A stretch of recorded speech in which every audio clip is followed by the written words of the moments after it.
Hello नमस्कार दोस्तों हमारे सामने सबसे बड़ा सवाल उभर कर आ रहा है कि अंतरिक्ष से पृथ्वी पर वापस कैसे आते हैं।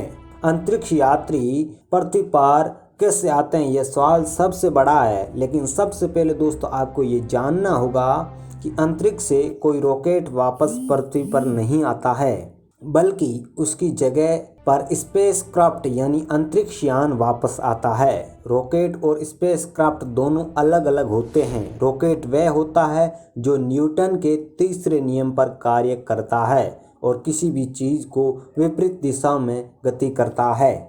दोस्तों अंतरिक्ष में जाने के लिए रॉकेट और स्पेसक्राफ्ट दोनों जरूरी होते हैं। जब पृथ्वी से अंतरिक्ष यात्री को स्पेस में भेजा जाता है तब उस समय स्पेसक्राफ्ट में भेजा जाता है और स्पेसक्राफ्ट को रॉकेट में इंजन के साथ जोड़ दिया जाता है। रॉकेट के इंजन के साथ ये जुड़ा रहता है और रॉकेट के अलग अलग पुर्जे होते हैं जो एक निर्धारित समय के बाद रॉकेट से अलग हो जाते हैं। आपने देखा होगा या इस वीडियो में आप भी देख रहे होंगे, ऐसा होता है कि रॉकेट जब भी अंतरिक्ष में जाता है तो उनके अलग अलग पुर्जे टूट कर गायब हो जाते हैं, यानी कि वह जल कर खत्म हो जाते हैं। इस प्रकार से ये प्रक्रिया चलती रहती है तब तक जब तक स्पेसक्राफ्ट अंतरिक्ष में पहुंच ना जाए, और स्पेसक्राफ्ट वो अंत में वही पहुंचता है, वही वापस आता है और रॉकेट पूरा जलकर वहीं अंतरिक्ष में ख़त्म हो जाता है। अंतरिक्ष में पहुंचने के बाद रॉकेट इंजन भी अलग हो जाता है। उसके आगे का सफर स्पेसक्राफ्ट तय करता है। स्पेसक्राफ्ट बिल्कुल एक हवाई जहाज जैसा होता है। वीडियो में आपको दिख रहा होगा। इस अंतरिक्ष यात्री कंट्रोल रूम से इसको कंट्रोल करते हैं। आप ये सोचेंगे कि इतना सारा ईंधन एक छोटे से स्पेसक्राफ्ट में कहाँ से आता है। तब आपको ये जानना जरूरी होता है कि अंतरिक्ष में मौजूद इंटरनेशनल स्पेस स्टेशन होता है। वहाँ पर अंतरिक्ष यात्रियों के लिए ईंधन वगैरह अन्य कैसी कोई भी जरूरी आवश्यक सामग्री मौजूद होती है। उसके जरिए वह इस स्पेसक्राफ्ट में वहाँ से ईंधन वगैरह भर देते हैं और अन्य किसी रॉकेट के माध्यम से जो अंतरिक्ष में मौजूद इंटरनेशनल एजेंसी में ये ईंधन पहुँचा दिया जाता है। आमतौर पर अंतरिक्ष यात्रियों को स्पेस में एक निर्धारित समय पर ही रहना होता है और स्पेसक्राफ्ट को वही एक निर्धारित समय के बाद वापस धरती पर लौटना होता है। जब स्पेसक्राफ्ट यानी अंतरिक्ष यान धरती पर वापस आता है तब उसे भारी भरकम हवाओं का दबाव सहना पड़ता है। यह दबाव इतना ज़्यादा होता है कि अंतरिक्ष यान पूरी तरह से जल सकता है। इससे बचने के लिए अंतरिक्ष यान में एक मुट्ठी चादर भी होती है जो आग लगने से उसे बचाती है।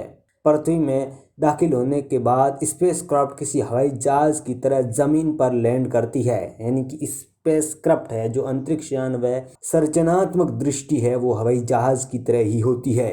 लेकिन इसकी गति इतनी तेज़ होती है कि गति को धीमा करने के लिए स्पेसक्राफ्ट में एक पैराशूट लगी होती हैं जो स्पेसक्राफ्ट को लैंड के वक्त धीमी करने में सक्षम होती है।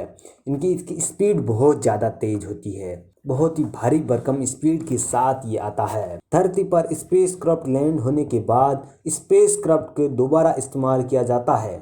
तो दोस्तों अब तक आप समझ गए होंगे कि अंतरिक्ष में रॉकेट नहीं बल्कि अंतरिक्ष यान वापस आता है। हालांकि रॉकेट के जरिए वहां पहुंचा जाता है और वहां से रॉकेट के जो मलबे हैं अंतरिक्ष में छूट जाते हैं और वो अंतरिक्ष में ही गायब हो जाता है, यानी कि वो वहां खत्म हो जाता है। लेकिन अभी एक नया कंपनी जिसका नाम स्पेस एक्स है, इसके मालिक एलोन मस्क ने एक ऐसी रॉकेट पर काम कर रहे हैं जो स्पेसक्राफ्ट को स्पेस में छोड़ने के वापस बजाय धरती पर भी लाता है। और अगर ऐसा होता है तो अंतरिक्ष में मौजूद सारे कचरे की संख्या कम हो जाएगी, यानी कि अंतरिक्ष में ये ऐसी प्रकार की गंदगी हो जाती है।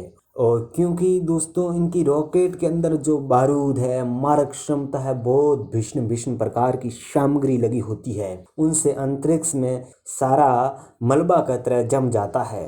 तो अब एक ऐसी कंपनी काम कर रही है क्यों ना कि रॉकेट खत्म न होकर एक हवाई जहाज यानी स्पेसक्राफ्ट की तरह ही आए और ले जाने में वही कार्य करें, ऐसा काम किया जा रहा है। उम्मीद है कि ये काम अच्छी तरह से हो सकेगा तो हमारी स्पेस एजेंसियों को बहुत फ़ायदा होगा। और अंत में आप सभी से उम्मीद है कि आपको ये वीडियो ज़रूर पसंद आया है तो लाइक शेयर और सब्सक्राइब ज़रूर किया करें, क्योंकि मैं आप सब के लिए यूनिक और सटीक और साधारण लैंग्वेज में नॉलेजेबल जानकारी लेकर आता रहता हूँ। तो अंत में आप सभी का शुक्रिया। Thanks for watching this video.